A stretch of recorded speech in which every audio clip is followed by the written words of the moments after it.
Изгорени од лошо, овоштарите од регионот се намисла и годинава. На нив сметаат тие, нема кој да им гарантира ефикасни хемиски препарати. Па не се баш како што беа од претходните години, не се сега толку добри, значи. Прскаме 4-5 пати, сигурно. Почесто, ама имат црви, бубалачки и други инсекти. Освен што парите еднаш ги фрлиле џабе, штетата е двојна. Чекајќи фајде од препаратите се губи време, а инсектите прават штети. Ако еднаш или два пати прскањето не е добро, штетите можат да бидат огромни. Ако не е уред препаратот, фане го пепелница, пламењач. Пепелницата ако го фане, готово се исуши се постепено, исуши се. Овај црво го изеде му зрното, му избуши му зрното и не чини. Значи, унатре од зрното улегне црво. Се скапе, но и да остане здраво, не се јаде, пуно е црв.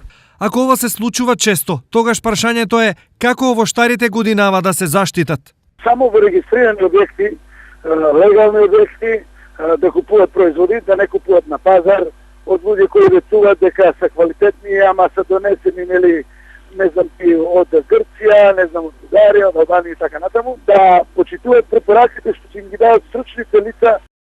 Но не секогаш проблемот се неефикасни препарати. Најголемиот дел од применувачите или корисниците на овие средства ретко внимаваат на напаствијата кои што се закачени или залепени на амбалажата од препаратот и не внимаваат дали соодветниот препарат може да бидете употребен против некоја болест или штетник. Што и да е, потенцијалната штета за овоштарите и годинава може да биде огромна.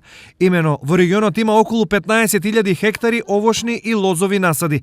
Просечно за хемиско третирање на хектар се потребни по 3 до 4.000 денари, што значи за нив овоштарите ќе треба да платат околу 45 до 60 милиони денари. Колку ќе им се вратат е неизвестно. Токму и затоа главата ги боли уште од сега.